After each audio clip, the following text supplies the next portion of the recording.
મહારંભ હિંસાયુક્ત વેપારમાં આજે પડવું પડતું હોય તો અટકજે. મહાઆરંભ અને મહાપરિગ્રહ એ નરકના કારણ છે. તેથી તેવી પ્રવૃત્તિમાં પડતા અટકાવે છે.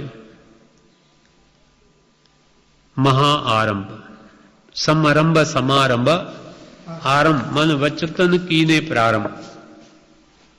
સમરંભ એટલે કોઈ પણ આરંભ કરવાનો સંકલ્પ કરવો. જેમ કે કોઈ કારખાનું નાખવું હોય તો પહેલી એની વિચારણા કરે, સંકલ્પ કરે, તે તો થયો આરંભ. પછી એ થયો સમરંભ. પછી એ ફેક્ટરી માટેના જે બધા સાધનો ભેગા કરે તે થયો સમારંભ. અને પછી એ હિંસાની પ્રવૃત્તિ શરૂ કરે કારખાનું, તે થયો આરંભ. એમ સમરંભ સમારંભ આરંભ મન વચતન કીને પ્રારંભ.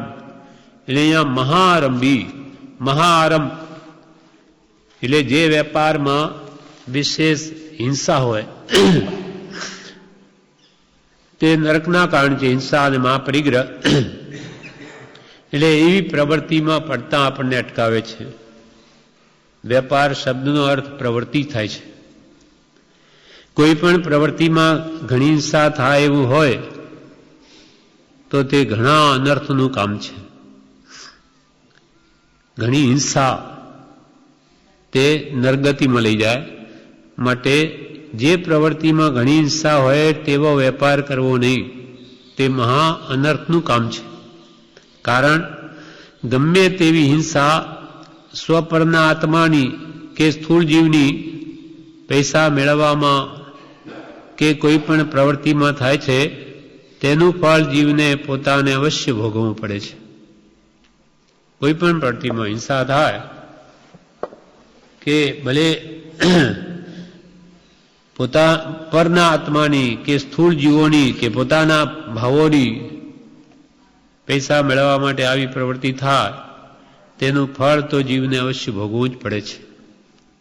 માટે નાશવંત એવા પૈસાના મોહને લઈને ભવિષ્યમાં ઘણા દુઃખ ભોગવવા પડે એવા મહાપાપના કારણમાં પડવું એ વિચારવાનને ઘટતું નથી.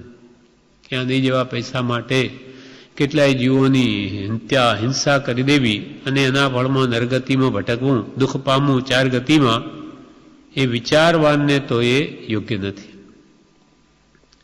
કૃપાલદેવ ચેતાવે મહારંભી હિંસાયુક્ત વેપારમાં આજે પડવું પડતું હોય તો અટકજે. કેમ કે આવા હિંસા કરીને એના ફળ ક્યાં ભોગવીશ?